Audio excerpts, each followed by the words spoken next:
Hello, welcome to the Film Obsessed Couple. I'm Shelley. And I'm Scott. You know, if you're looking for a wonderful Mother's Day gift, I've got one for you. Go to my Etsy shop, which I'll have a link in our description. Check out what I've got. I think it would make a wonderful Mother's Day gift.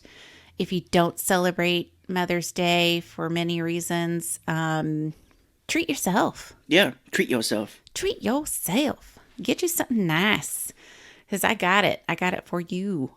Just check it out. But we'll have the link to my Etsy shop in the show notes. All you got to do is click on it. You can also follow me on favorite social media platform. Yes, please give that a look and support if you can, or just like, follow. I think what you just do seen or favorite. Yeah, favorites. favorites. Mm-hmm. Yeah. Yes, any support would be great for that. I'm very excited that you started that. Yeah, me too. What are we talking about today? So, a little bit of a change, and I'll announce it on Instagram and Twitter before we actually release it. We were going to do They, Them, and Shelly and I decided to go see John Wick 4, and we were like, yeah, let's just go watch it. I heard it's actually very good. Let's go watch it. And Shelly's like, well, let's do that as our movie. And I was like, oh, well, we're not going to be able to take notes or anything. How are we going to do this? And we just winged it, and, we're just doing this kind of from our memories and from what we read online again. So today we're doing John Wick Chapter 4. Yeah. And I thought it was really good. I did too. I figured if we spent that much time in a theater and we have a movie podcast, we better talk about it. Yeah, because this movie is almost exactly is 3 hours. Do you think it needed to be 3 hours? Yeah, I guess so, because they had to wrap up a lot of story, and then they needed to have all these awesome action fights that everybody wanted to watch. So, yeah, I don't see how they could have gotten around it, I guess. I think they could have backed it up to like 2.5 hours. Really? Yes. Especially the very beginning. The beginning, I was kind of like, why are we just seeing this hand punch a board and there's blood on the board? Usually if you punch something long enough to bleed, you better stop. Well, that's just kind of showing you, they've said it so many times throughout the movies, is that John Wick just has this unbreakable will. Like, he will just keep doing something no matter what until he gets it right. Mm-hmm.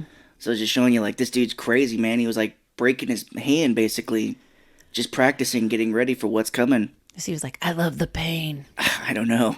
So, yeah, I mean, I thought it needed to be that. I mean, I'm just trying to think, like, where you could possibly trim it. There is a version of this movie, I think, that could make 2 hours, but you'd probably lose out on action sequences, and I thought they were all very well done. The 5 minutes it took him to fall down those flights of stairs. Yeah. They could have taken that out. Well, that's the joke, though. No, I know. If they did, it would, because when that happened, I was like, oh no. And then I was like, oh no. And then I'm like, oh no. Yeah. And it's going. Yeah, people in the theater were laughing at that because it's just like, yeah, he just worked his ass off getting up these stairs, and now he just got knocked way back down. And just to back up, if you haven't seen the movie, this is going to be huge spoilers. Yes. We're going to be talking about it. So if you haven't seen it and you want to see it, stop right now. Mm-hmm, yeah, don't listen to this until you have seen the movie. Yeah, go watch it. Have some fun in the theater. Popcorn, whatever you do. And then come back and listen. Yeah, I will put a spoiler warning on the description as well. But yeah, I know I jumped so far ahead, but it was just talking about the length of everything, and it made me think of those stairs. Yeah, and, we're not going to go blow by blow here. I mean, gosh, it would be difficult to describe all the fights that happened, just how, beat for beat how it worked. But this one, picks up pretty much where the last one left off. Like, thankfully, I was explaining to you what happened. And the Alamo, when we went and watched it, did have a recap of all the John Wick movies as we watched them. I was so happy because I kind of remembered, and you told me on the way to the theater a little bit, because you know me. And then when they had that, I'm like, oh, thank goodness. Yeah. And the narrator that was narrating, just very something. funny. Yeah. Oh my gosh, I was laughing. Yeah. Hilarious. I really love their pre-shows. They really make it worthwhile. We got to see some early Keanu Reeves commercials that he was in. It was pretty funny to see those.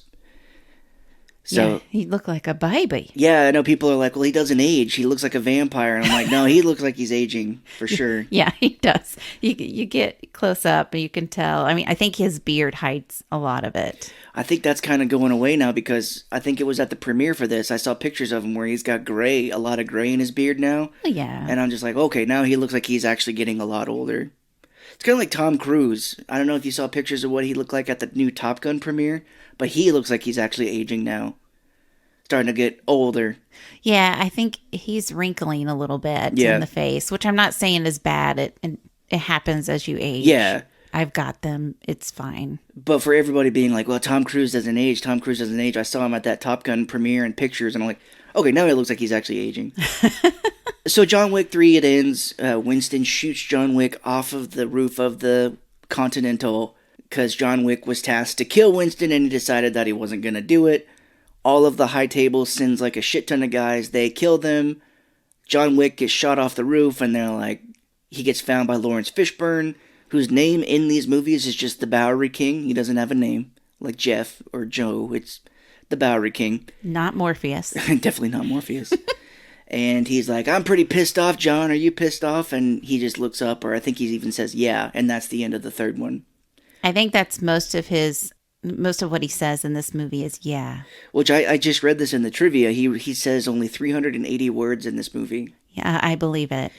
Yeah, because we were joking around about it. I don't think he is that great acting-wise in this movie. In regards to his line readings, like he is 100% into it when it comes to the action. But, you know, I think the first word, like you said, he's hitting a board at the very beginning and Lawrence Fishburne comes in and he's like, are you ready, John? And he's like, yeah. Yeah. Just like, what? Okay. Well, you know what? I thought that at the beginning. I'm like, or when I was watching the movie, I'm like, man, his acting. I don't know. But you know what was great is his facial expressions. Yeah. That is hard. That is hard to act to me. Yeah. Without words. And you get to feel his emotions. You kind of get to know what he's thinking. Yeah. Can you imagine acting like that? It would be hard. Yeah. So that is where I'm like, okay, he may not have said very many words, and the words when he did say it wasn't that great. But boy, his just facial expressions blew me out of the water. So that doesn't matter to me. Yeah, and I know it, and it's very nitpicky and stuff. And we were joking around that maybe he's like, "Yeah, I been working my ass off for these stunts 24/7. I don't really have the energy to emote in my lines at this moment. I am out of breath all the time. I'm taking hits of oxygen in between these scenes. Give me a fucking break." If I ever do another action movie again, I'll choose a role that doesn't make me be in a suit when I have to do all this shit. Oh, can you imagine? Yeah. I wonder if they're like, look, we'll make it stretchy suit, like elastic suit. And he has to hold it up, like he holds the jacket up over his face so he doesn't, because it's bulletproof. Yeah, he's like a magician, like holding his cape over his face. Yeah. Everybody in that movie was doing it in this one. It was pretty funny. Yeah, because that's another thing. Like, when we watched John Wick 2 and they widened the scope of the movie, like the first one, you just kind of get the sense that, oh, maybe it's like in New York. It's a secret society of these few assassins or something. That it's bigger than that. But in John Wick Chapter 2, you're like, oh, it seems like everybody in the world is an assassin. Yeah. And so it just kind of makes me laugh, you know, and we get introduced to Lawrence Fishburne's character. There's like a whole homeless group of people that run the world too, and I'm like, is there any normal people in this world? No. I know. I would just love to see like them firing out in the open like they are at the end when they're in that big roundabout in Paris. I would love to see like just one person being like, oh my god, and everybody else is trying to attack John. Like he's the one guy that is not in on all this. So the roundabout is probably my least favorite scene. I thought it was pretty cool. We talked about why you thought you didn't care for it. It just, in one, I guess I've never been to Paris. So Yeah. do they really drive like that? How so? They're driving like a bat out of hell around this roundabout, like going like 60 miles an hour. Now the bad guys or just regular people? Regular people. I don't know. It's probably I don't know about that. It's probably for dramatic effect. Because you're talking about when people get hit. Yeah. And these people just keep going. And this fight scene lasts for fucking ever. Mm-hmm. And I would imagine by then people would be like knowing something was wrong and not going around the roundabout, or they would be in a fucking pile up because everybody's stopping. Yeah. Because all these people are trying to shoot each other. Well, I can tell you right now why people aren't starting is because if you want proof that everybody is in on this world of assassins, when he's fighting legendary martial artist guy, he's been in a ton of martial arts movies, he's a huge stunt actor, Scott Adkins. He's killing people left and right in that big club that they're in, and people are in the background are still just dancing. Yeah, that was another one that I was like, well, this is weird. And people are dancing like they're like convulsing. Yeah. Did you notice that? Mm-hmm. They were just like really getting their whole body and arms around like they were like one of those, what's a nope, those wind things. Oh, yeah, the inflatable things. Yeah, that's how they were dancing. Yeah, there's that. And then, he's like shooting people. Like right next, you can really tell that people notice it because in some scenes you see them like looking at these people fighting. But like, doesn't affect it. So I'm like, I guess everybody is just in on this and like, well, it's another Tuesday. It looks like these assassin guys are fighting. Just stay out of the way. That's John Wick. If I go up against him, I'll get killed. Yeah. I'm just going to continue dancing because I'm high. Yeah. I don't know. So the big thing that was kind of looming over this movie is that Lance Reddick, the assistant to Winston for the Continental, passed away before the movie came out. And you ran to the bathroom like right before it started, but before they started the previews for the movie, they did have like a very nice like in memoriam for him. That's awesome. Yeah, it was just a picture of him, and it was very kind, like, oh, he was the greatest and very kind and friendly. We'll miss him forever. So, but the beginning of the movie is that, because of the last movie, Winston and Lance Reddick's character are getting into trouble because John Wick is still alive. Winston's like, well, I shot him off the roof. I should be fine, right? And they're like, he's gone. He's still alive. Like, we're doing horror movie rules here. If we didn't find the body, he's obviously still alive. And because of that, they blow up the Continental, which you would think that if a gigantic building like that gets demolished in the middle of New York, that would cause some chaos. Huge chaos. And how many innocent people died? I don't know. Well, they do get the thing where they were like, you have 1 hour to get out. So, but like people around the building, maybe? Yeah, that's what I meant. Like people driving by. I don't know. But that just goes to show you that everybody in the world's in on it. They just text everybody's little small flip phones and it's like, hey, this is getting blown up. Nobody worry. They're razors. Yeah.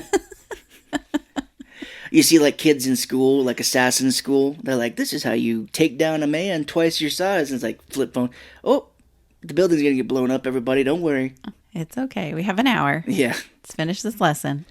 This guy, he's the Marquis. He says he's like the representative of the big high table. He's played by Bill Skarsgård, who played Pennywise in the It movies. Amazing actor.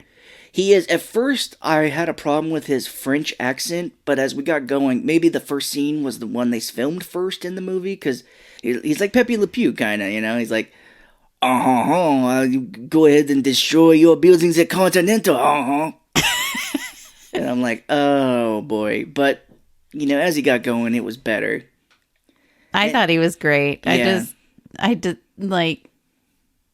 I don't know. I thought he played an amazing villain. He is. He's good in the movie. I don't know if I was just like, wasn't expecting him to have an accent or something. And I'm sure if people watch it, they're like, I didn't catch that at all. I'm sure I was being a little overanalyzing it. I loved all of his outfits.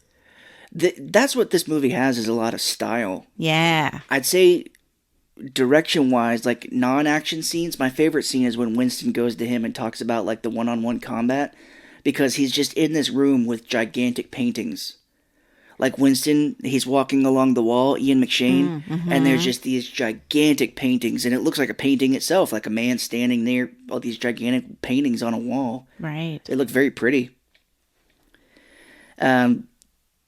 But yeah, basically, the Marquis has been sent by the High Table to kind of clear everything up. He shoots Lance Reddick, which I was surprised. You think and kills him.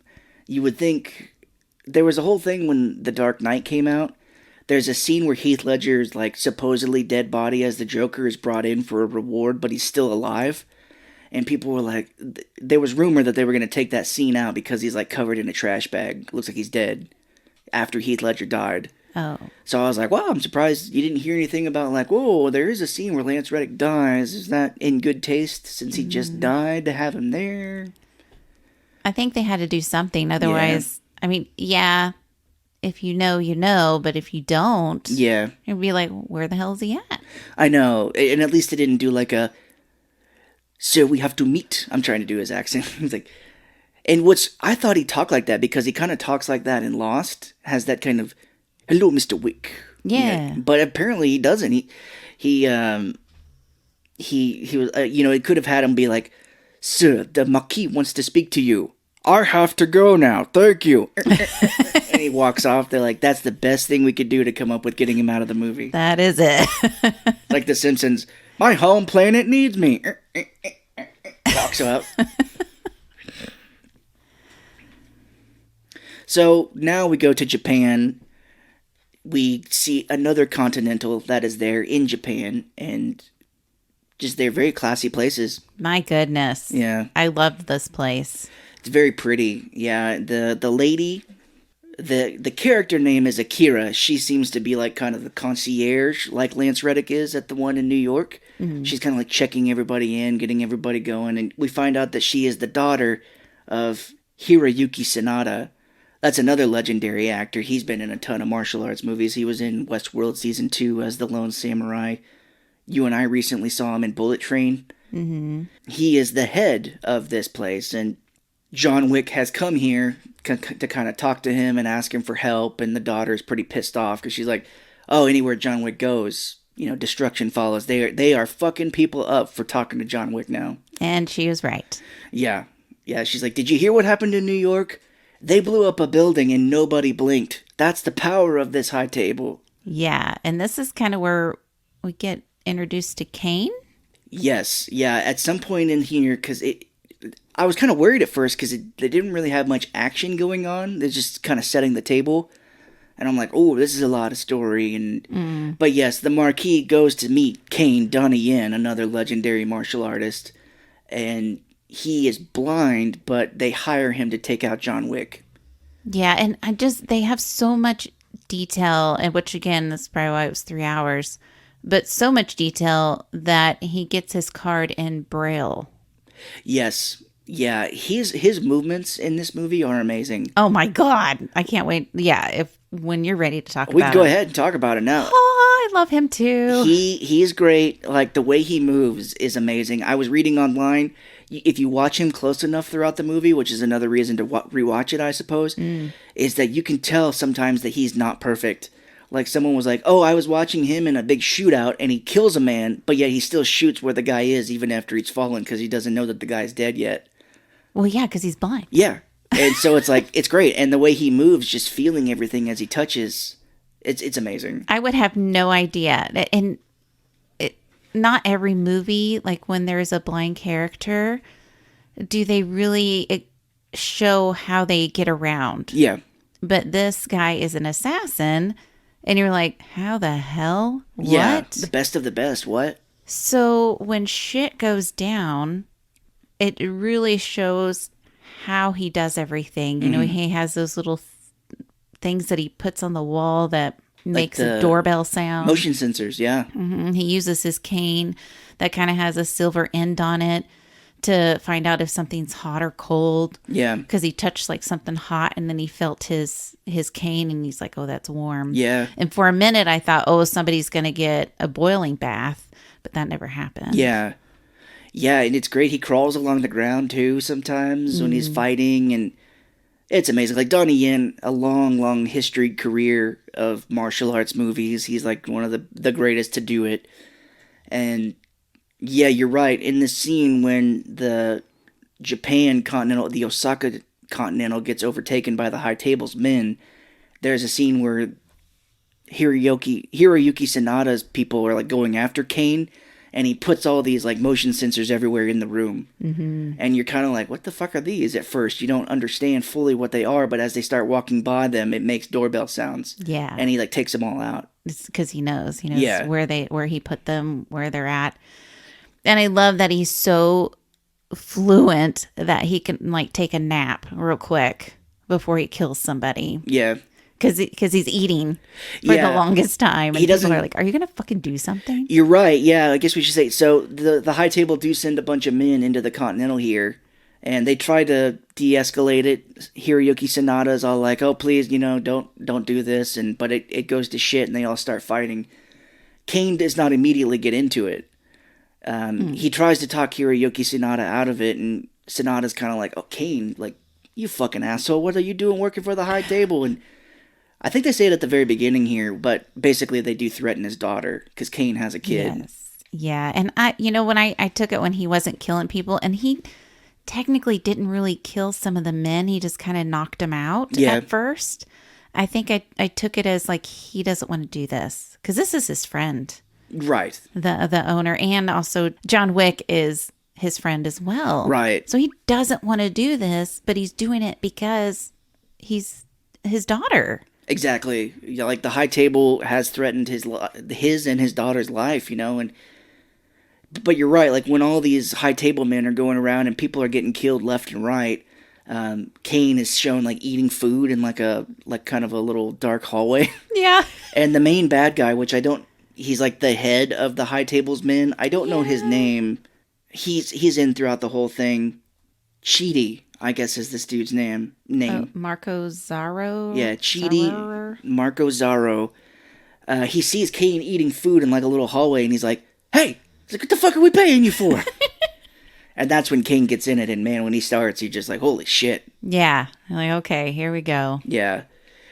This also gives us some great scenes where the daughter Akira is shooting people with a bow and arrow on the roof, because that's where John Wick and they all were talking, and then when all these people start coming, she and John are going after these people, and man, this bow and arrow is just so cool. Badass. The best shot, I think, is John is like shooting this dude with a gun, and she shoots a dude with an arrow as this dude tries to kick John, and it goes through his leg and like sticks him to the wall. Yeah. John shoots the dude in the face, and the dude just kind of rolls back with his leg still in the wall. Yes.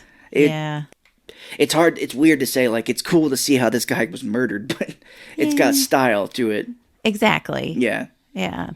I also love how she came up against the really big guy. I don't know if he has a name. He was just kind of one of the henchmen, but he's ginormous. Yeah. And she's just this little petite girl. I'm like, oh no. And it does show that, he does hurt her. Yeah. But then she pretty much makes a pincushion out of him. As he's trying to crawl up the stairs, she's just walking up his back with her daggers. Yeah, she's climbing him like he's a mountain. She keeps sticking him with knives as she gets up to his head. Crazy. Yeah, it's pretty brutal. I noted that as well. I was like, holy shit, that's insane. And that guy, I mean, it took a while to get him down. Yeah. I don't know if that was just his size or what, but yeah, I know. It's just kind of one thing I like about these movies is it does show you kind of how hard it is to fight somebody. yeah, Like it does take a while to take some people out. exactly. One thing I feel like they kind of dropped is that at the end of the third one, when the High Table sends all their people into the Continental in New York to try and kill John and Winston, these guys have like super armor on. And like none of the bullets work, and John has to use like a super shotgun almost to take some of these guys out. And so I remember being like, holy shit, like these guys have like ridiculous armor on. How are we ever going to take them out? And that seems to kind of be a little less in this. Like they are able to take these guys out kind of easier. Doesn't that come in where they do have heavier armor? It does seem to take a bit to kill these guys, but John is killing them with a pistol, and I remember them making a big deal about it in the third one where he's like, he needs something heavier, and that's when he gets his big shotgun, but I was like, you would think they would still keep that big, heavy armor on if it's so difficult to kill them. And I guess we can talk about the armor here, talk about John's suit. Like, these suits kind of make me laugh on how just indestructible they are. Mm-hmm. Because you can take shot, and they did mention in the second one how painful it is to get shot. and I guess they can just take the pain now, but every time someone is trying to shoot them, John and whoever it is just lifts like their little jacket over their head to protect their face. It is pretty funny.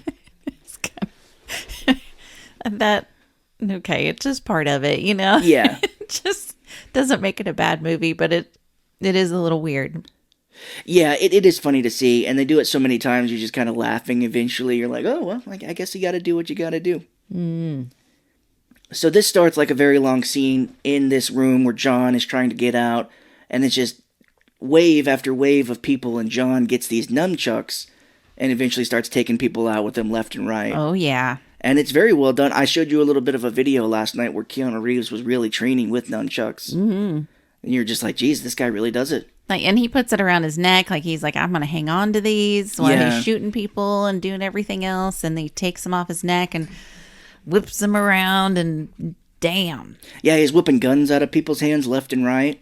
Mm-hmm. It's really cool looking. And Donnie Yen eventually does come in, and there's a really great scene where they fight for a bit, and then John runs out of ammo for his gun, but he holds still real quick, and Donnie Yen's just like, John, are you dead? Like, he doesn't even know. Like, can you answer me? Just let me know if you're dead or not. Yeah, I think John is on some broken glass, and as he moves, he hears it, and it starts the fight up again, but... Yeah, I think, and before this... Hiroyuki Sanada. Yeah, he kills Hiroyuki Sanada, which was really sad. Yeah, because I think Sanada gets shot, and then, like, he and his daughter are trying to get out, and Kane finds him, and... It doesn't seem like Kane wants to fight him, like you said. No, I wish he would have...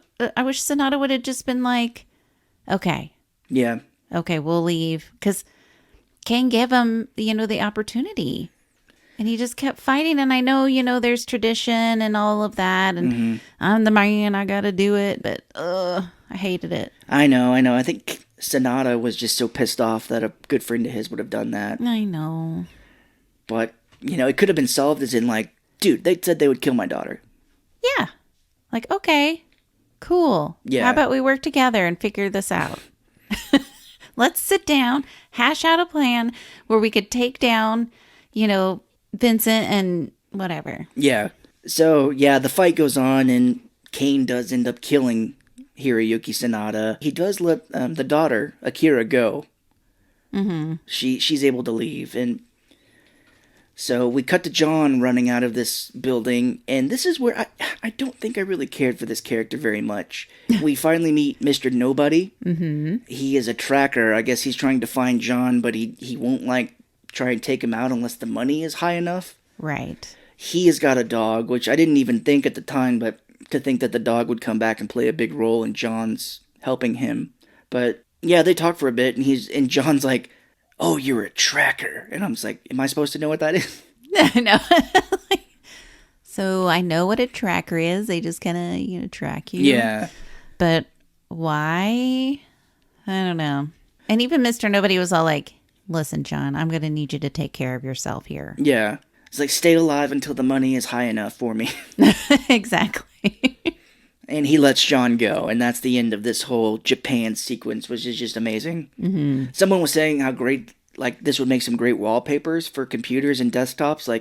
There's a scene where John first gets introduced where you see him standing next to a cherry blossom tree on the top of the Continental. Very pretty looking. Yeah, the whole thing was just gorgeous. Yeah, the colors are great. I listened to the We Hate Movies commentary on John Wick 1, and they do point out how that movie is specifically very green. The colors in that are very kind of just straight across the board green. This one, the colors are all over the place, and it's great. Yeah. In the nightclub, I think you get purples, and here you get pinks and reds in Japan. It's great.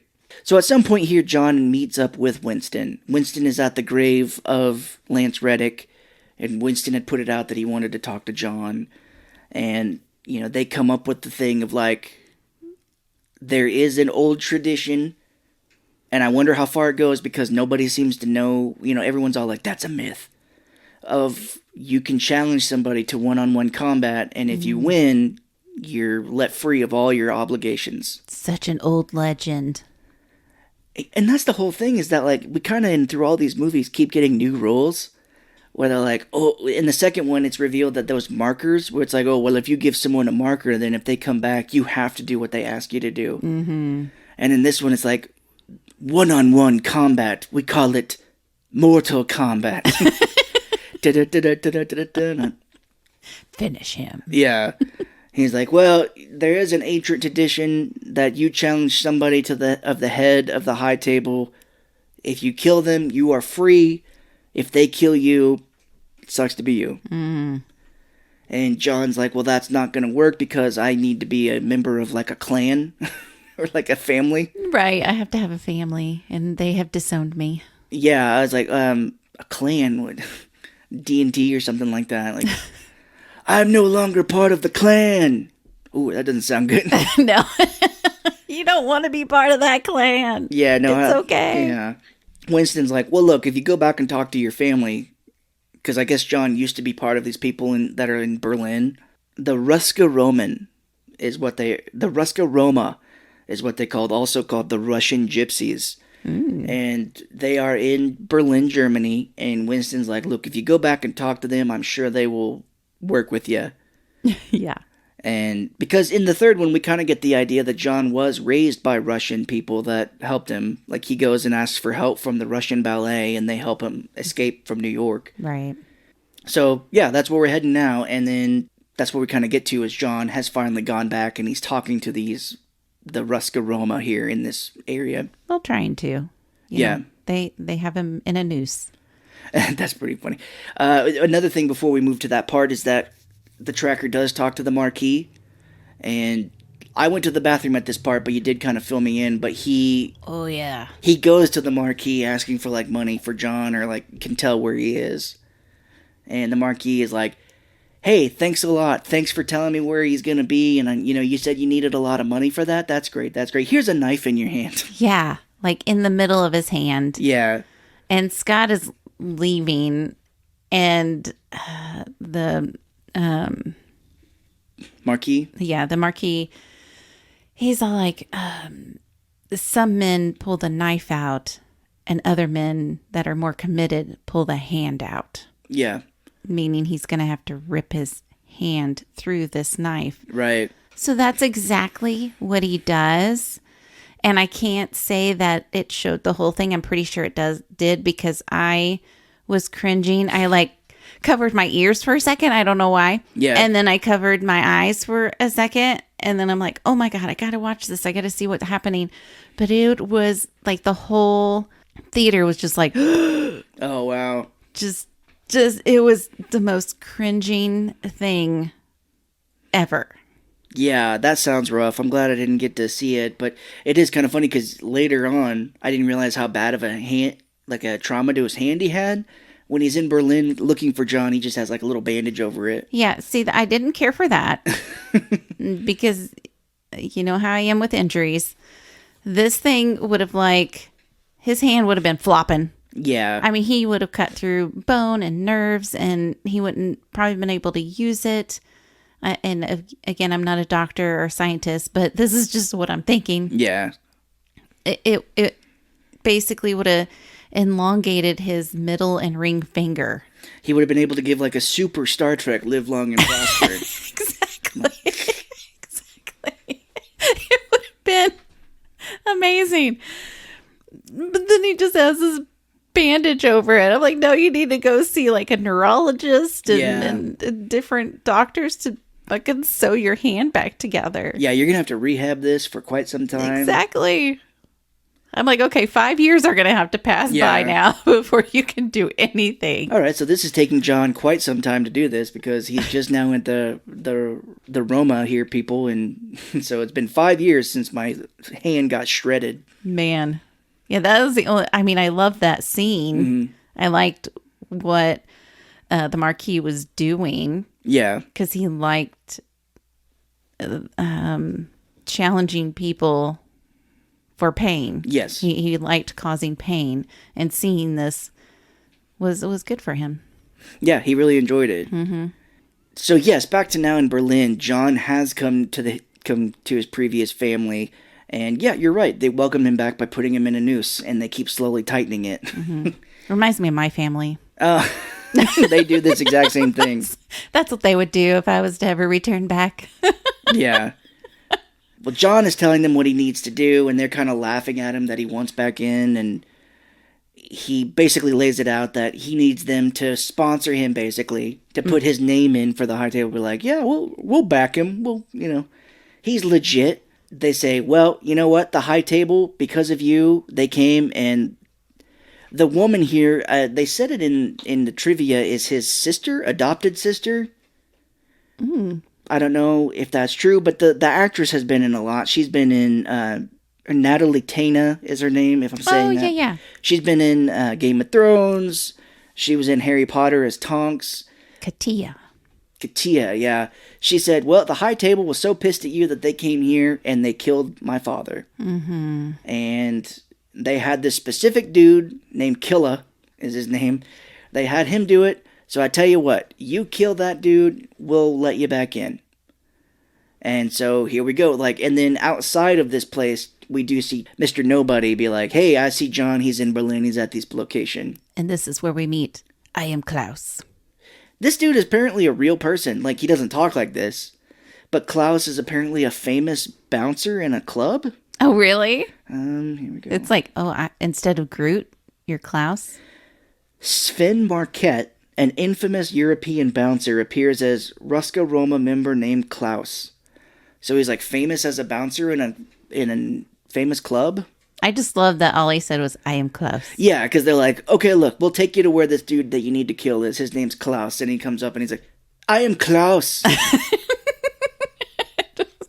The humor they have in this movie is also pretty great. Yeah, they do have some funny moments to break up the whole just action, murder, killing thing. But... So yeah, they go to this club where Killa is and is played by the legendary Scott Adkins, surprisingly in a fat suit. Can't even recognize him. Yeah. Unrecognizable. I had no idea this was even a guy in a fat suit. Dude, I was like, is that Scott Adkins? I'm like, Yeah, you would. I'm like, they put him in a fat suit. Wow.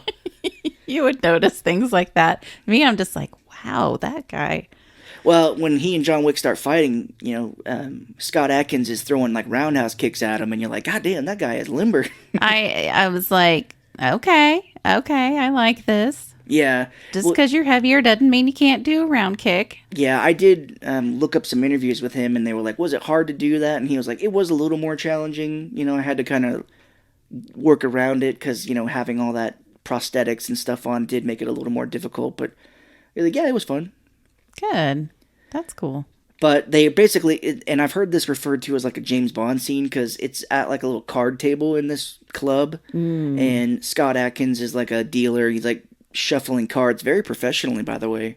He's yes. doing trick shuffling and stuff like that. I'm like, ooh, I kind of want to learn how to do that. It would be cool, yeah. John, Nobody, and Kane all show up at this place at the same time, and they're all sitting down, and I think Kane says it where it's I need to kill John, John wants to kill you, and Tracker wants to kill John.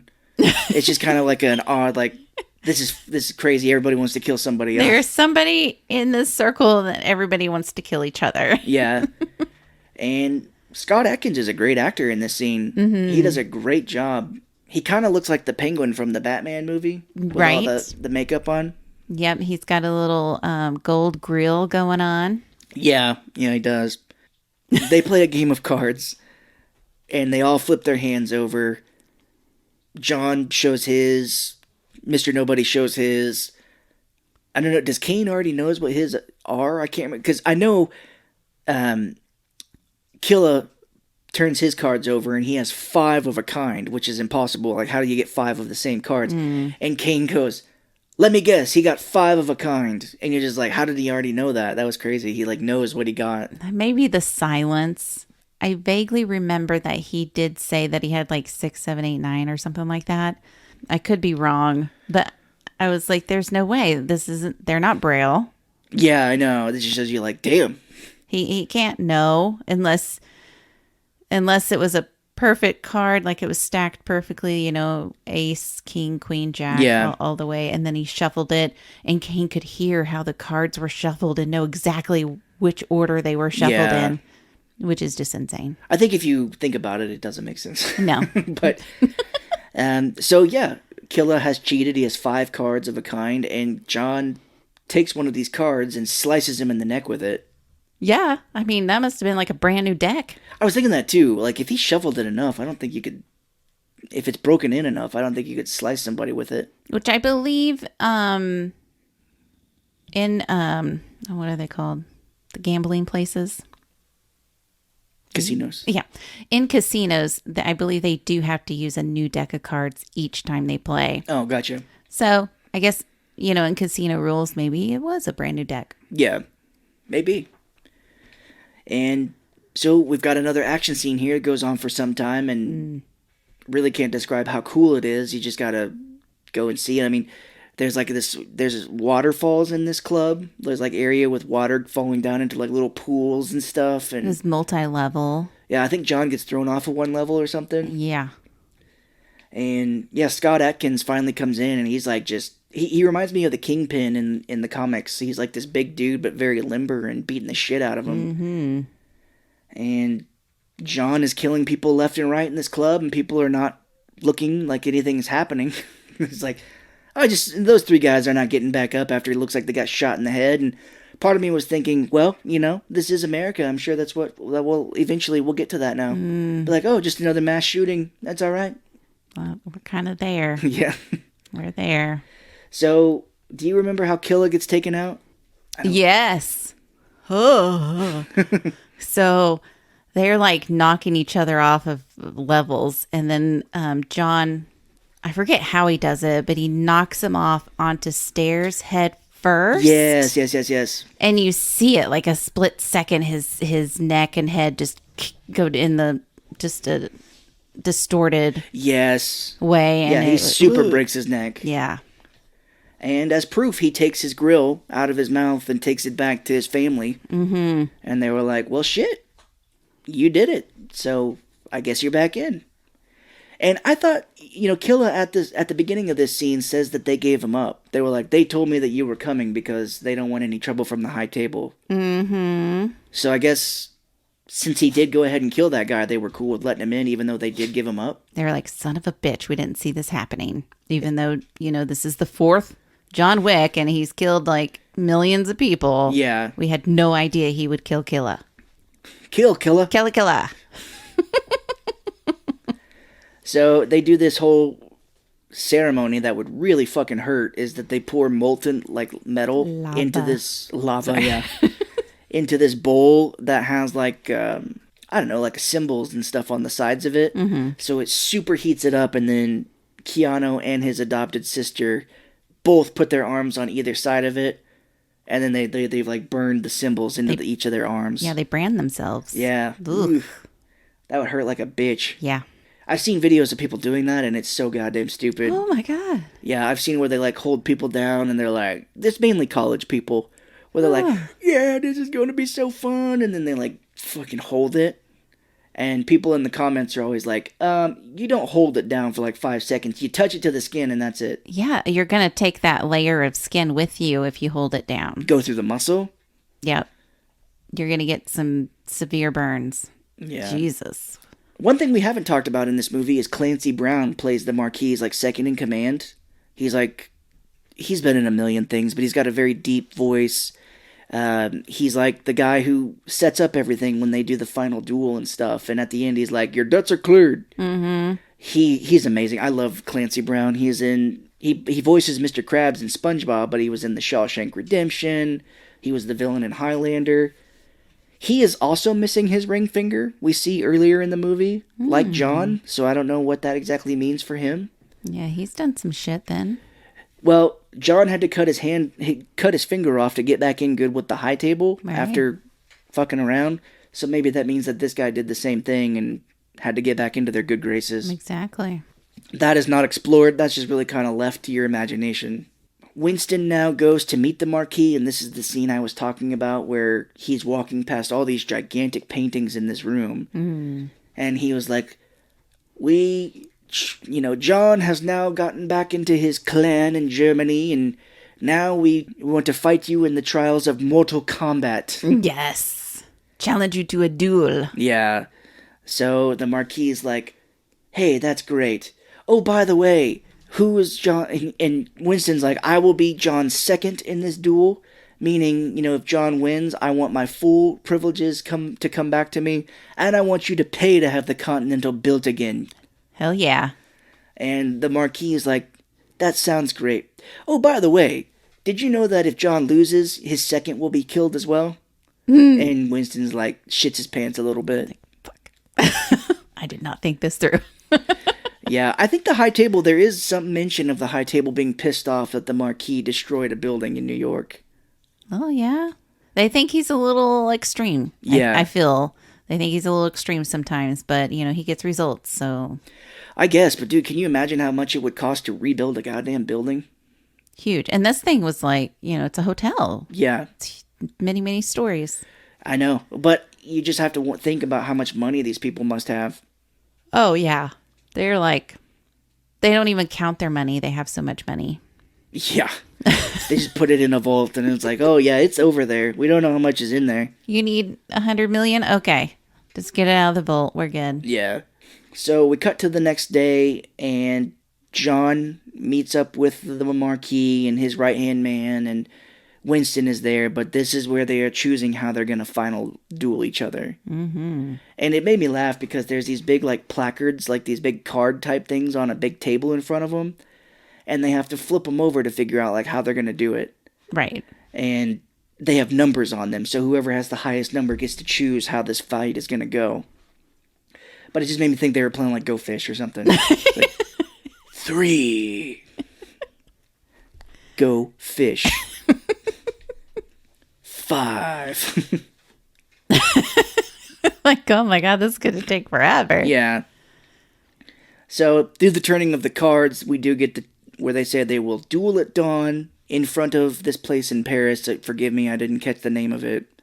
Yeah, I didn't know. It looks like a very famous it's a church, landmark. Right? Yeah, something like that. Very famous landmark, I'm sure. With pistols. Yeah. And they were like, all right, well, we will meet at dawn in front of this place. John, if you do not, or if anybody doesn't show up, they will be killed. This just turned into an old Western. Yeah, it's like high noon showdown, basically. Yep. Sacre Coeur, it's Coeur. Sure. Sacred Heart of Montmartre.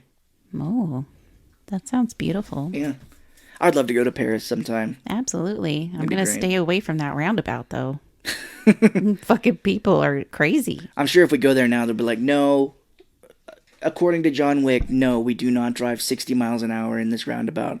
Yeah, or I'll go there and I'll be like, it's only supposed to be 20 miles an hour. What are people? Or I think there's miles per hour is different, but still. Kilometers per hour, I think. Equivalent to 20 miles an hour Yeah. in the United States. I'll be like, oh my God, people were just speeding. And it was probably 1 a.m. So there's just, does Paris not sleep? I don't know. Is it like New York and it never sleeps? Yeah. Yeah. No, never mind. I couldn't really find anything when it says if they're busy or if it's kind of like New York and there's always people out and about. We'll say it is. I'm sure it must be. I mean, it's a huge place. We can make up what we want. Yeah, absolutely. Mm-hmm. So now we've got, kind of time to kill until the morning, and John goes and meets with Lawrence Fishburne. And Lawrence Fishburne, they meet him in this underground subway tunnel, and it has a ton of art hanging up everywhere in there too. It was a little weird. Yeah, he's like, I'm diversifying. I'm coming here in London from New York. I'm hanging out in here now, and because that's kind of how Lawrence Fishburne's portraying it, like he's an old 70s pimp kind of. It's like, hello, John. I'm here in Paris, baby. And it happens to have an old radio in there that's playing. Yeah, we'll get there. Well, Lawrence Fishburne's like, I got something for you, John. I got you a new suit. Oh, yeah. This'll really stop any bullets for you, for reals. And I got you this super cool gun, which I'm sure gun nuts were jerking off about. He's like, because he goes over all the specs of it. He's like, it holds this many rounds. It's got this spec. It holds like this. The chambers are this and this and that. And, if you run out of bullets, it's sharp on the edges so you can stab people with it. Because he calls it like a cobra or venom or something. He's like, it's got a crazy bite to it.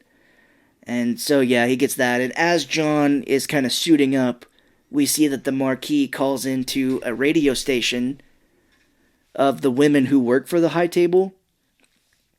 And that's something that the flashbacks on the before the show did on the Alamo. They made fun of these women. They were like, Oh, and so there's a hit put out, and the women who have to have tattoos that work here call in the hit on John Wick.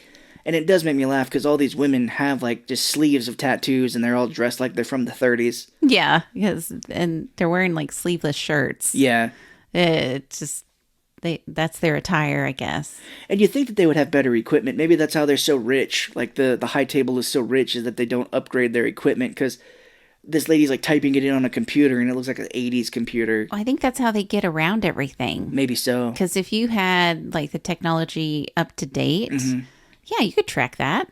You track that real easy. But if you go old school, like the old telephones and stuff like that they were using, I mean, you can't track that shit. Yeah, that's a good point because they've got whiteboard or chalkboards and stuff. When they're like, the marquee is like, "Oh, I need to up my bounty on John Wick to like 30 million or whatnot."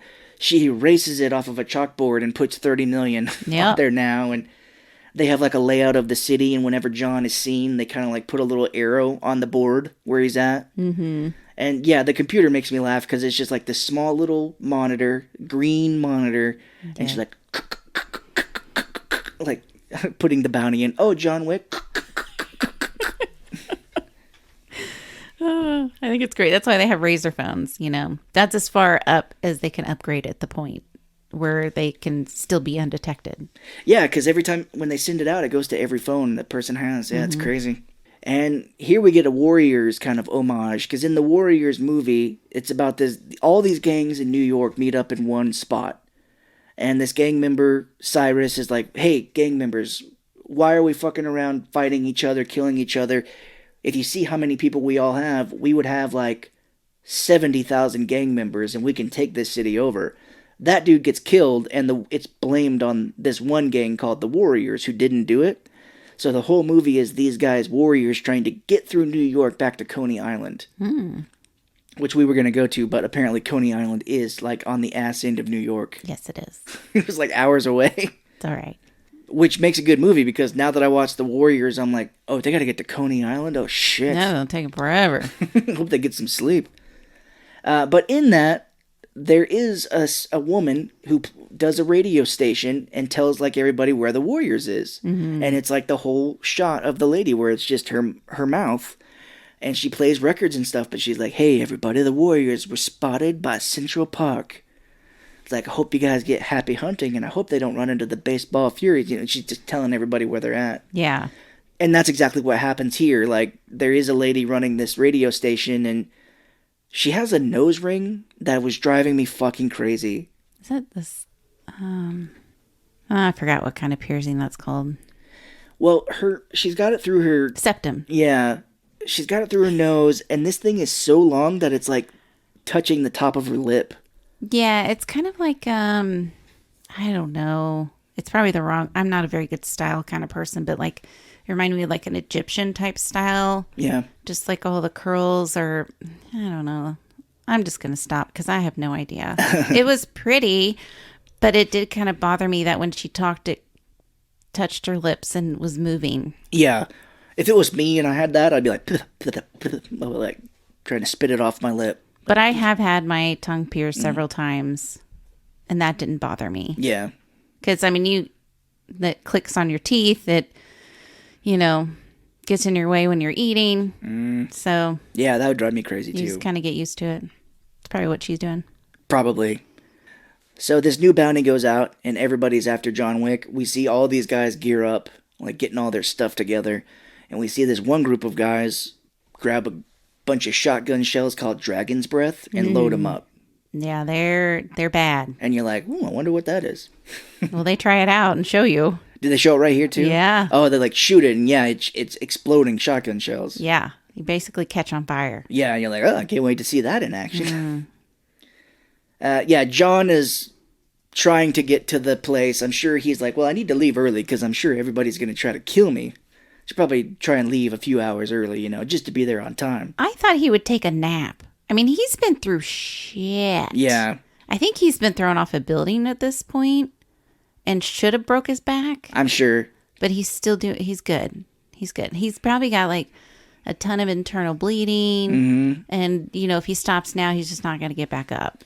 That's the thing, you know, like, after I get off work, I'm super tired, and if I sit down, it just hits me all at once. I'm sure he's like, if I take a nap, I'm gonna sleep for a week. True.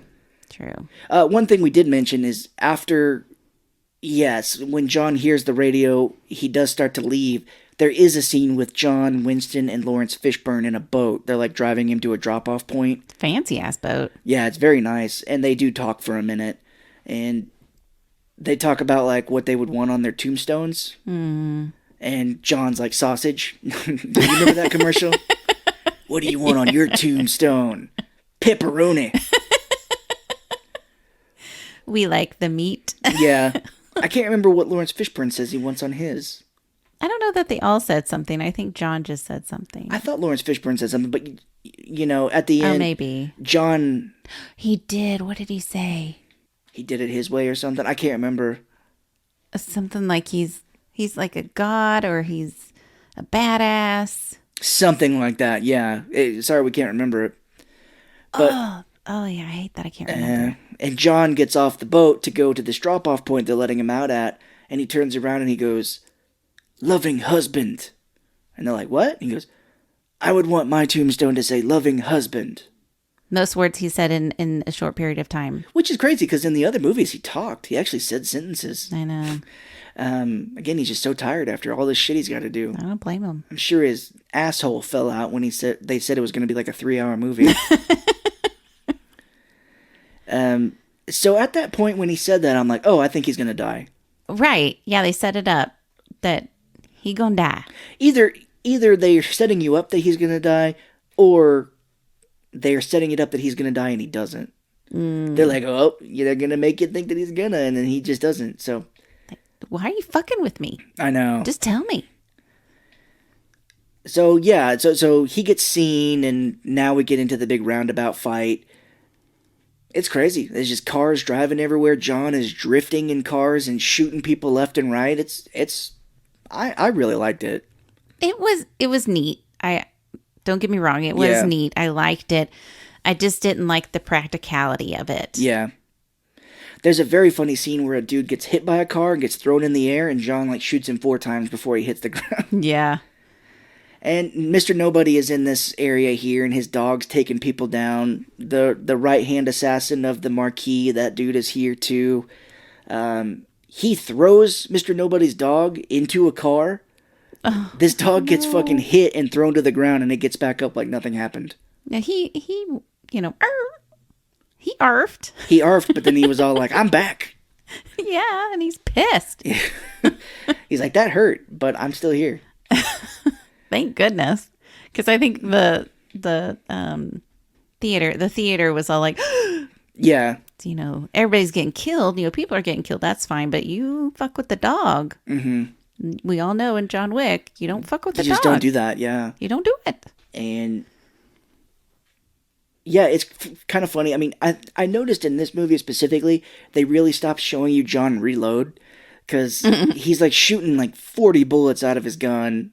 And sometimes you see him reload, and I guess it's just left to your imagination to know that he did. Right. Because he's driving this car and he's drifting and shooting people, and it's like 35, 36, 37, 38, 39. Yeah, this gun hold 100 bullets.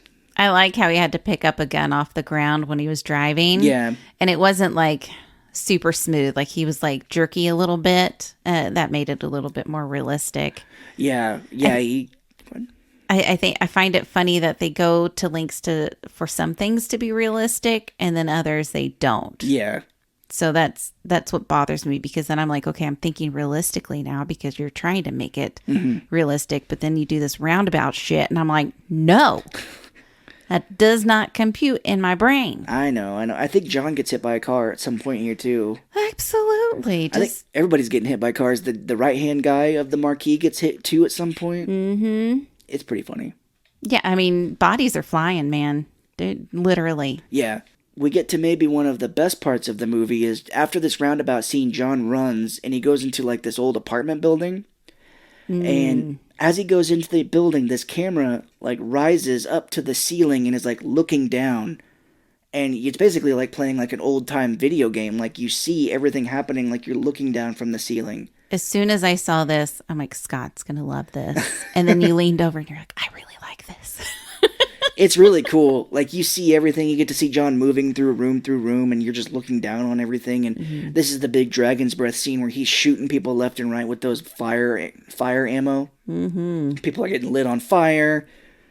And I looked on reviews after the movie was over, and people were just like going crazy over that scene. It was just such a weird perspective. There were parts that made me a little dizzy. Yeah. They did pan it very slowly. I could tell that they were like trying to prevent any kind of, off your equilibrium or whatever it's called. Yeah. But did make me dizzy a little bit. Yeah, I can see that, because I did notice when he's coming up the stairs in this apartment, the camera starts to pull way back. Mm-hmm. And I'm like, oh, that's cool. It's kind of pulling far back so you can really see it. And then it goes to the ceiling, and I'm like, oh, that's really cool. Do you remember, there's a similar scene like that in that movie Malignant, with the woman has the evil twin? Mm-hmm. Where it shows her running through the house trying to see if somebody's in there, and it's like, you see her run from room to room from the ceiling. Yes. That's pretty cool. Yeah. That movie is what it is. I mean, it was kind of fun, stupid fun, but I remember seeing that scene and be like, well, that's kind of cool. Yeah. You're following her from above as she runs like through the house. Chasing herself. I know. Sorry, I just ruined it. You haven't seen Malignant yet. What do you expect? I ruined it. You're welcome. And so somewhere through here, Mr. Nobody is helping John. He's like killing guys too with his dog. And there is kind of a horror movie scene where one guy is like walking past this dark kind of like area of this apartment, and the dog just kind of comes out of the shadow. I loved it. Yeah, it's like it's a horror movie. Like the monster has arrived.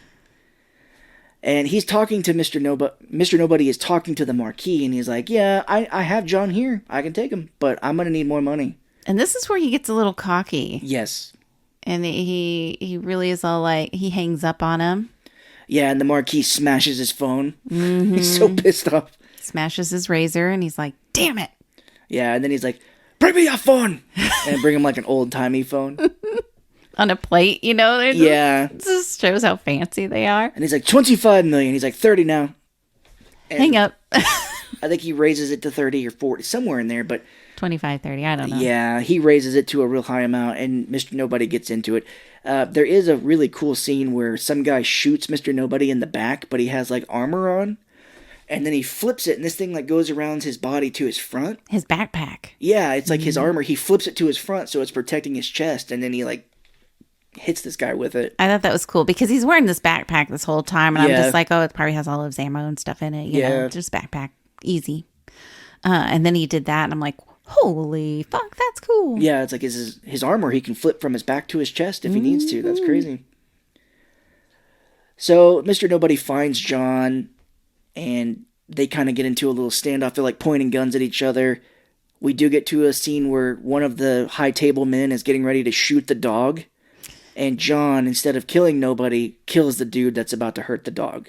Yep. Love a man that's going to sacrifice himself to save a dog. And Mr. Nobody's like, oh, well, he's a good guy. I mean, he killed that dude trying to take my dog out, and so he's at this point, Nobody's kind of on his side from here on out. Yep. Which just shows how much he loves his dog.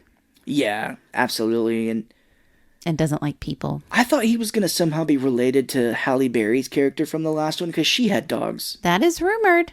It has not been defined yet. Yeah, I thought they were going to be like, well, you helped my sister, in the last movie or what. But no, he's just some dude with a dog. Because it does talk about Halle Berry having a son that she has never seen. And this dog attacks like her attack dogs, like right in the crotch. Yeah, this dog's biting dicks left and right. And I think he says, doesn't he speak in German for him to attack like Halle Berry does? Oh, probably so. I don't remember. It's usually how they train attack dogs, I guess. Or I guess. If you want him to be very, I was going to say, if you want him to be very angry, you yell at him in German. Yeah, just be vicious. But, they don't ever mention anything of him being related or he knows her or they work together, It's just, he's another guy that has, I think it's a Belle and Malinois as well. Yeah, beautiful, beautiful dogs. I think they're going to come out with another one, which we can talk at the end. Yeah. But, Well, I can tell you all the ones they've got planned. So, yes, we can. Oh, okay, cool. And so Now we get to the famous stairs scene. And this is a lot of people were talking about this scene as well on like Reddit online of how cool it was, because I wish I could get a count on how many stairs and like where exactly this is, but this looks like a nightmare for a bigger person like myself. Yep. There's so many stairs leading up to where John's got to get to. He even stops at the bottom and kind of pauses, and you feel that he's like, fuck, how am I going to even get up here, up these stairs?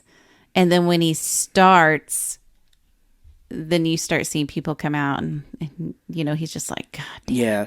Well, that's funny because I was like, oh, I didn't really look at the trivia on IMDb for this, but I did right before we started. The director of the movie said that that's 50% John's character and 50% Keanu Reeves in that scene.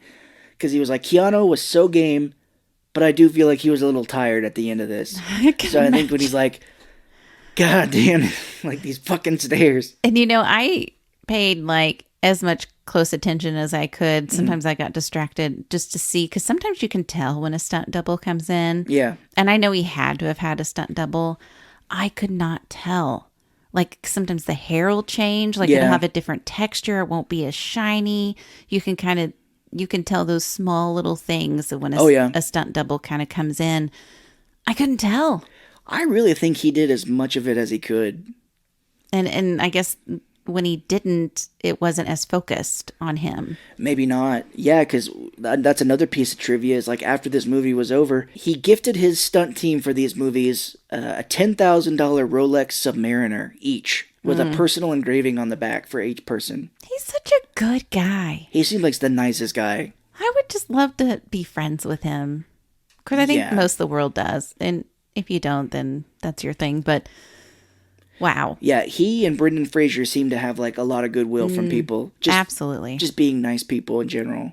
Yeah, like good human beings. I did read when he was making The Matrix, he gave away a lot of his money to the cast and crew, making some of them millionaires themselves by doing it. Yeah. He's just like, oh, I made like $30 million for this movie. There's no way I'm ever going to need all that. He's like, I really only just need like $1 million of that. So let me give her the rest away. What a good human. Who would do that? I don't even know that I would do that. I mean, if you had the ability to give it away. Give it away now. I knew that was coming. Sorry. I just know that he likes riding his motorcycles, which doesn't he ride a motorcycle in this movie at some point? Oh, yes. I thought so. Yeah, I was like, I wonder, because I remember thinking when he does, I'm like, oh, is that Keanu's like, can I ride a motorcycle in this one too? That'd be sweet. Yeah, I think he puts it on its back wheels and revs it up and runs it into another guy or something like that. Yeah, something. And again, I know if you're listening to this, if you have, you probably have already seen it. If you are, hopefully. If you haven't, please watch, because there's no way to describe like how cool all these scenes are. Yeah, and if you can, see it in a theater. I thought we were in trouble because at the beginning when he's hitting that board, it was so goddamn loud. It was, yeah. And I was like, holy shit, like our ears are going to get destroyed. And then you really liked the people next to you. You guys like exchange phone numbers at the end. You guys are like BFFs. You're talking every day. Not at all. I know. They were talking a lot, and especially through the beginning of the movie.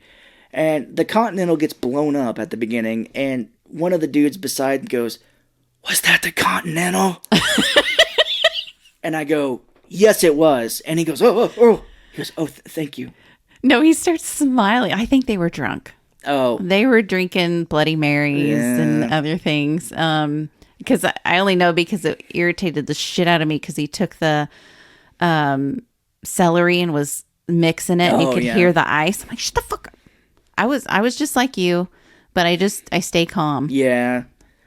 Well, they're talking through the trailers, and I'm like, I start to get a little frustrated with that, even though it's not the movie, because I'm just like, oh God, is this how they're going to be through the movie? Mm-hmm. Like, I start to get worried. I'm like, oh, they're talking through the trailers. Jesus, I hope this is not how they are. And you asked me the other day, you were like, oh, they quieted down, though. And I'm like, no, they didn't. Yeah. No, they still talked. I couldn't hear because it was so loud. Yeah. They'd be like... And I used to work at a movie theater, and I got drunk on power of being able to tell people to fuck off. And, and I don't like people doing that. Like, I grew up with my parents. Like, I think the last movie my mom saw in theaters was Titanic, and she told somebody to fuck off because they kept talking through the movie. What I think is so funny is when we watch TV at home, I talk a lot. Well, it's us. I mean, I do that too. I mean, I'll talk to the kids. I'll have a conversation while the show's going, and then I realize I'm like, God damn, I'm being annoying right now, and you don't care, No, or you don't show that you care. it's different. It's different because it's you. Now, if we were trying to watch a movie in a theater and it's one that I like really wanted to see, then yeah, I'd probably maybe be like, hey, I would be cool to you about it. I'd be like, Right. hey, I get it. I'm just You wouldn't tell me to watch. fuck off. No. Okay, thank you. But other people, I don't know why it just gets to me so much when the other people start talking and I'm just like, shut the fuck up. But yeah, that was so funny. The dude's like, what building was that? Like, what building do you think it was, dickhead? They're looking at the Continental. And he's like, was that the Continental? I'm like, yes, it was. He's like, oh. He's that shocked that I said something to him. And a normal person you would think would be like, oh shit, that guy's listening to me talk through the whole movie and he just talked to me. You think he may be pissed off. And they're like, I think that guy's pissed at me. I didn't realize that they were drunk, but the movie was 11. You're getting drunk at 11 in the morning. They seemed it to me. Yeah. That I could be wrong, but That's kind of why, I get it. Serving alcohol, people just want to have a beer and enjoy a movie. But there are some people I don't think that should. There are those people that are like, I'm the funniest person in the world, and I'm going to talk about the movie. there should be like a two glass limit. I don't know. When they first started that here in town, what is now the Alamo, Campbell 16 Theater started to allow you to have beer. And some friends of mine and I that worked at the other theater went and watched a movie there, and the guy who got the beer ended up getting wasted. And I'm just like, Jesus, I think this might be a bad idea. That is one thing I've never wanted to do is go watch a movie and get wasted. I know. Because how would you pay it, I don't think you would really pay attention, and you'd probably miss a bunch of shit. No, it's not like you can party or, I don't know. I'm very social when I drink, so you can't be social watching a movie. Which, by the way, the last episode, we could not think of Shelley's alternate identity when she drinks, which doesn't come out very much. I mean, when you get hammered, Right. which hasn't happened in years. But I was editing the last episode, and I was like, oh, her name's Suzette. And I don't know why I couldn't think of that. Yeah. But Suzette is a loud and proud party animal. Suzette has so many friends, and she just loves everybody. And she loves to scream. Yep. At people and ask them outrageous questions. Yeah. Hey, you almost got somebody to do our wedding photography. Yeah. But it turns out she was drunk too and did not want to do it. She was drunk and just agreed. Yeah, and then when everybody sobered up, she's like, oh, I'm busy. And I'm like, I do remember that, don't you? And she's like, oh, I'm busy that day. Yeah. I'm like, oh, okay. Whatever. I thought we were going to be friends. It's fine. It's like me, I was slightly drunk and I still remembered, and I'm like, hey, that's great. We were looking for a wedding photographer. Mm-hmm. And then I'm like, what? That's dumb. It worked out. Hopefully she does not listen to this. I doubt she would. I don't think so. Maybe she doesn't remember this, hopefully. Anyway, back to John Wick. Yeah. Squirrel. We haven't done that for a minute. Yeah, this scene of him going up the stairs is very cool. He takes a bunch of dudes out. This looks as tiring as fuck. Yes. I was exhausted. Yeah, and he finally makes it to the top of the stairs, and wouldn't you know it, it's the Marquis assassin dude, and he kicks him. And as you said at the beginning, John falls for like 5 minutes down these stairs. It was just my heart broke. Yeah, you just get the sense that it took him so long to get up there, and then the theater was really laughing at this scene. Mm-hmm. He just keeps falling. It's almost like a Simpsons joke or something. It was like, there is a Simpsons episode where Homer keeps falling down a ravine. Like he gets in an ambulance after they pick him up, and the ambulance hits a tree, and Homer slides out and goes back down the ravine. He's like, he gets to the bottom finally, and Kane is here. Kane shows up. Yeah, and at first I'm like, oh no, now they gotta fight? Yeah. And Kane picks him up and he's like, come on, John, we gotta get up there and we gotta do this. And I'm like, oh my God, now my heart just broke. Again. Because does Kane talk about his daughter here? I think John kind of was like, "Oh, it's your daughter, right?" Yeah. Or he was like, "Is it family or something else?" I don't know, but he figures it out, and Kane's just like, "Yeah, it's my daughter." Yeah, so there's this really great scene of Kane and Keanu Reeves going up these stairs, taking people out left and right. It's very cool. Mm-hmm. And again, I would love to rewatch this movie and just watch Kane when he's in here because the way he moves, I mean, like, he's amazing. I didn't realize till after, but I'm like, oh yeah, Donnie Yen played a blind man in the Star Wars movie Rogue One, where he's like a martial arts dude. So I wonder if the director of this was like, you know what was really cool? Donnie Yen in that movie? Let's have him be in this movie as a blind man too. Yeah. Well, I mean, whoever decided that, genius. I wonder how long he had to work on that, because Jesus Christ. He had to be so fluent Yeah. to be able to be so relaxed and calm. Yeah, and I love his cane. Like, he uses it to feel things as he walks. Mm-hmm. Like, as he feels things, like, kind of around him so he can feel, and he brushes with his hand as he goes. It's so well done. And it turns into a sword. I knew that was going to go. Anytime Yeah. somebody has a cane in a movie, you know it's going to have a sword hidden in it. Every Kane should have a sword. That is my quote. Well, there you go. I'm TMing that bitch. And if then it's in not this already one- TM'd. Kane's cane did have a sword. Yeah, it did. So they get to the top, and this top assassin dude, like, nobody comes in here at some point and is helping them as well. And do we get like all three of them fighting, or does nobody just come in at the end and take care of business? Because nobody is the one that ends up taking out the head assassin. I guess so. Because, yeah, nobody shows up at the end. Yeah, it's okay.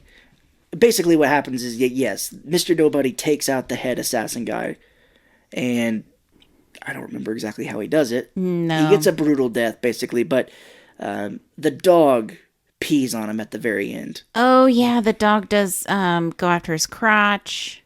And then I don't know how he actually dies. But then, yeah, that was kind of a funny scene where the dog pees on him. Yeah, that's the thing is the head assassin guy gets brutally killed finally, and the dog, like, pees on him for a second, and the theater exploded at that scene. Yeah.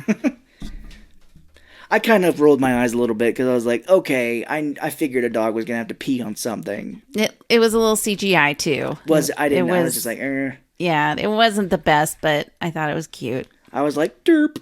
Yeah. Of course, the dog pees on his face.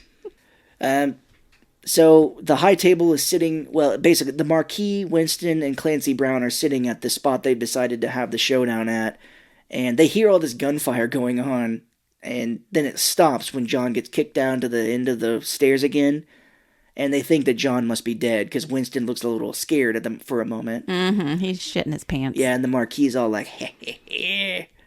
But then the firing starts again, and the Marquis is like, oh, god damn it. Yeah, by this time, Winston depends on, because Yes. he has shit himself so much during this whole movie. So much shitting in here, yes. So he's prepared. It's okay. So, wouldn't you know it, Kane, Nobody, and John all make it to the place that they decided to meet at. Yay! And Mr. Nobody and his dog just kind of sit on a bench next to the whole thing going on. You think that they'd be like, kill that man. He fucking turned on us. He's here to watch the show. He even pops a beer. Yeah. He's like, I'm just here to enjoy. His backpack is like bulletproof, and it also is a cooler. It's plugged in. It has to have a cooler for these purposes. That would be a great joke, yeah, if he just opened it up and it had like several beers in it. He has his dog bite the cap off. He's like, Schneitz! I didn't like that he gave his dog some beer. Yeah, I'm like, that can't be good. Oh, don't do that. No. Is that non-alcoholic beer? Hope so. Yeah.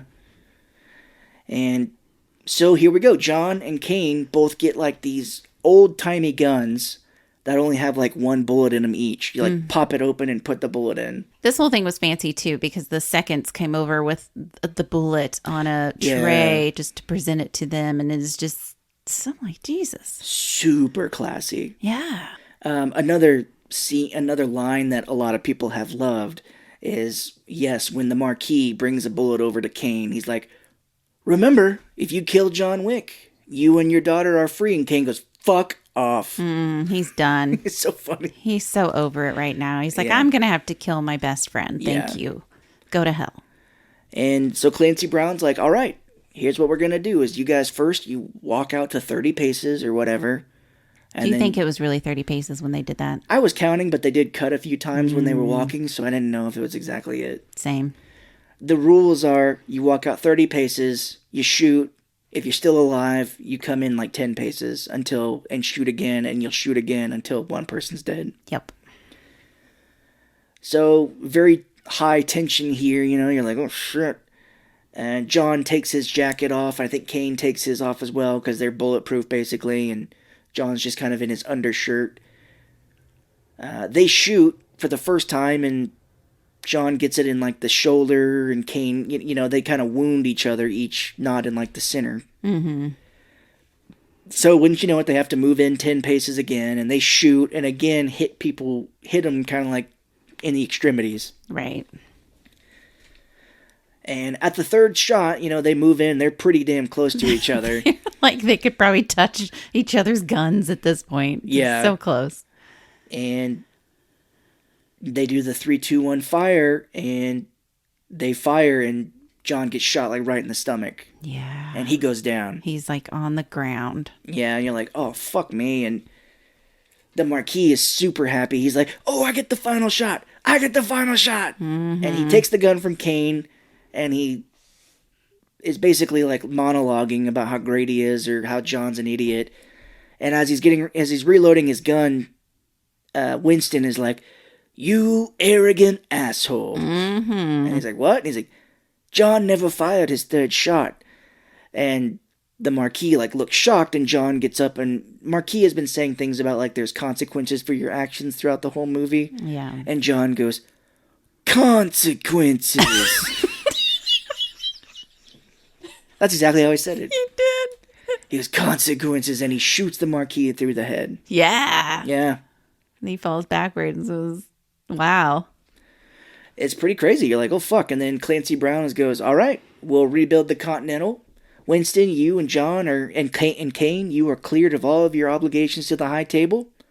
All right, everybody, let's get the fuck out of here. And they all like get up and start leaving. Like, good job, everybody. Have a nice day. Well, leave this dead body here. I think they did. I don't know. Yeah, they did. I guess they have a cleanup crew. They do. In the first one, John does call a cleanup crew to clean up bodies. So I'm sure they have like a high tech one here in Paris as well. I'm sure. Yeah. Or, if the cops found him, they'd be like, oh my God, another assassin duel. They'd be like, Oh, I just thought of this when they were taking their jacket off to get ready to do the duel. When they were taking it off, you could hear the bullets and stuff come off their jacket and That's just fall so off, funny. fall Yeah. off on the ground. I was like, that is, again, detail. That's a great little moment. Yeah. Yeah. Like, tink, tink, tink, tink, tink, tink. It's just so neat. Yeah, that's a great scene. And Kane thanks John, and he walks out, and I think Kane says sorry or something to him. I think he's like, thank you, John, for everything, and he leaves. And John gets up and tells Winston, he's like, take me home. And Winston has like a look of shock on his face. He looks very depressed. And he's crying. Yeah. And John walks down to the end of the stairs. He takes his belt off, which I thought was Why? interesting. I don't know. I was wondering if he's going to like suture or like, what do you call it? When you, Tourniquet. yeah, I thought he was going to do like a tourniquet on his chest or something. I don't know how that You works. can't do that. Mm-mm. But he sits down, and then we fade out, and we fade back. We're at New York, and we see Winston and Lawrence Fishburne standing at John Wick's grave. Because we see John, like, say his wife's name. He has a flashback, two of them together. Yeah, that's absolutely right. Yeah, And then Helen, I think. he breathes out, and then he slumps over. Okay, yeah, I totally forgot about that. I thought we flashed. And yeah, the Lawrence Fishburne and Winston are standing there, and they do have John Wick's dog. Because you're like, where's his dog? He had a dog. He got one at the end of this first movie. Yeah. And his tombstone reads loving husband. Yeah. And he's right next to his wife. And I thought they were going to pull a thing where, they're all looking at his tombstone, and John, I thought, was going to like walk up next to him and be like, hey, guys. yeah, you're like, It's finally over. But no, he's dead. Yeah, I listened to some other podcasts and I wish I could remember the name of the one that I got this one off of, but one of them thought that this whole thing of the whole John Wick's, him being an assassin was after his wife died. The whole reason why he just went on this murdering spree to have a purpose is because he's doing it like for his wife. Mm-hmm. Yeah. When he said it, I'm like, oh, maybe. But now that I'm saying it out loud, I'm like, no, I don't know. I'd have to hear it, I guess. But it does make sense because, yeah, his wife died and he went back into the life that he used to be in. Mm-hmm. And I remember being, when he died, I was like, well, what the fuck was the point? Like, he's fighting so hard to not be killed by the High Table. And then he just dies. But then I was like, well, he died on his own terms. He didn't get killed by the High Table and like some punk. He took out all these guys and he saved Kane's life. Saved Winston's life. I get it. If he's not dead, I would be shocked with as much as his body went through. Like, seriously, he probably has internal bleeding. Mm-hmm. I mean, if you think about it realistically, his body just went through hell. I would be shocked if he is dead. Because this thing prints money. Like, this is a huge hit. They're giving it like 90 some odd % on Rotten Tomatoes. Critics are loving it. I would be absolutely shocked if they like left it like this. Really? It's a good ending. What if they bring in somebody else? Well, they do have a movie coming out called Ballerina, which is a spinoff. And because in the third movie, John goes and visits his Russian people in New York, and they're like the head of a ballerina academy, which is a secretly training facility for assassins. So it's like this lady is supposed to be this head ballerina, and apparently Keanu Reeves has a cameo in it. Okay. So it's supposed to maybe take place before all this. I could have swore we saw a cameo or a preview for this, but maybe it was a different movie of some badass killing people. I don't know. Or, if you wait 10 minutes after the credits, yeah, you do get a little scene. Yeah, we'll wrap it up here with the movie, and then we'll sorry. talk about that. No, you're great to bring it up. Lawrence Fishburne has a very funny line where he's like, "Do you think John's in heaven or do you think he's in hell?" And I'm like, if heaven exists, I don't think John's going to heaven. No. Nah, love you, John, but Yeah, nah, you going to hell for sure. I can't remember where Winston says. I think what he says to that. I think he's like, "Oh, I think John's right where he wants to be," or something. I can't remember. Yeah, it was a neutral kind of, Yeah. I don't know, kind of thing. So yeah, credits, and then they put it right after, like at the end of the credits. So we had to wait for all of this. Yes, basically is Hiroyuki Sanada's daughter is walking through a crowd. Wait, I'll start again. Kane's daughter is playing like a violin in the street, and we see Kane walking up to her with like flowers. To reunite. Yeah, finally. And then through the crowd, we see Hiroyuki Sanada's daughter walking towards him. With a dagger. Yeah, like she's going to kill him for killing her dad. Like, and son of a bitch. Someone did point it out how funny it was because she's got her hood pulled up. And they were like, thank God she pulled up her hood so Kane wouldn't see her. Yeah. So maybe that is going to be a spinoff. One of the drunk guys next to us was like, well, thank God we stayed for that. Yeah, that was funny. That did get a big laugh from everybody. Yeah. So maybe there'll be a spinoff there or something with Kane. I think Donnie Yen said he would like to do it again. Oh, I'm just like, man, I hope he doesn't die. I get it because he did say to the daughter, sorry, I don't remember names. Akira. Yeah, that I'll be waiting for you when you're ready. Basically, Yeah. I know that you're going to have to, vengeance or defend your father or whatever it's called. So Yeah. I'll be waiting for you. Yeah, it's a Kill Bill line. In Kill Bill where the bride kills the little girl's mom for betraying her. She's like, when you grow up, if you're still sore with me, come find me and we'll settle this. Mm-hmm. So it's definitely like, yeah, if you're still pissed off, come find me. And I guess she was, and she did. To be continued in Kane. I don't know. There was some talk of a spin-off of Halle Berry's character, maybe. There is a ballerina movie coming that'll be related to the John Wick universe. There's so much you can do with this movie because it's so leveled, So you know? big, yeah. It is funny to me. I was looking up last night all these movies that came out and kind of have ripped off John Wick. Like, there was a preview for one on the movie called Sisha or something. It's like the guy during World War II who's a Russian and he's insane and he's killing all the German people, all the Nazi people. We saw a preview for that and it was like, from the producers of John Wick come John Wick in World War II. And I'm just like, man, there's so many movies that came out that were like, people really love watching like this huge connected universe of badass assassins killing people. So we'll make that movie as many times as we can. It's been good. It always happens. Like whenever something hits that's huge like that no one expected, they always try to make other movies like it to kind of cash in. I know, but you have to know when to stop. I know. Like, when do you know when to stop?